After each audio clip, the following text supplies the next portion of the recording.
സത്യസന്ധനായ ദരിദ്രൻ ദുർഭാഷണം ചെയ്യുന്ന ഭോഷനേക്കാൾ ശ്രേഷ്ഠനാണ്. വിജ്ഞാനരഹിതമായ ഉത്സാഹം ശ്രേയസ്കരമല്ല. തിടുക്കം കൂട്ടുന്നവനെ വഴിതെറ്റുന്നു. സ്വന്തം ഭോഷത്വമാണ് നാശത്തിലെത്തിക്കുന്നത്. എന്നിട്ടും ഹൃദയം കർത്താവിനെതിരെ കോപം കൊണ്ട് ജ്വലിക്കുന്നു. സമ്പത്ത് അനേകം പുതിയ സ്നേഹിതരെ നേടുന്നു. ദാരിദ്ര്യം ഉള്ള സ്നേഹിതരെ പോലും അകറ്റുന്നു. കള്ളസാക്ഷി ശിക്ഷിക്കപ്പെടാതിരിക്കുകയില്ല.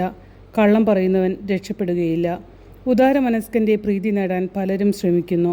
സമ്മാനങ്ങൾ കൊടുക്കുന്നവന് എല്ലാവരും സ്നേഹിതരാണ്. സഹോദരർ പോലും ദരിദ്രനെ വെറുക്കുന്നു. പിന്നെ സ്നേഹിതർ അവനിൽ നിന്ന് അകന്നു മാറാതിരിക്കുമോ? അവൻ നല്ല വാക്കുകൾ പറഞ്ഞ് അവരുടെ പിറകെ പോകുന്നെങ്കിലും അവർ വശപ്പെടുന്നില്ല. ജ്ഞാനം നേടുന്നത് തന്നെ സ്നേഹിക്കലാണ്. വിവേകം കാത്തു സൂക്ഷിക്കുന്നവന് ഐശ്വര്യമുണ്ടാകും. കള്ളസാക്ഷി ശിക്ഷിക്കപ്പെടാതിരിക്കുകയില്ല. വ്യാജം പറയുന്നവൻ നശിക്കും. ഭോഷൻ സുഭിക്ഷത അർഹിക്കുന്നില്ല. പ്രഭുക്കന്മാരെ ഭരിക്കാൻ അടിമയ്ക്ക് അത്ര പോലും അർഹതയില്ല. സദ്ബുദ്ധി ക്ഷിപ്രകോപത്തെ നിയന്ത്രിക്കും. തെറ്റ് പൊറുക്കുന്നത് അവന് ഭൂഷണം.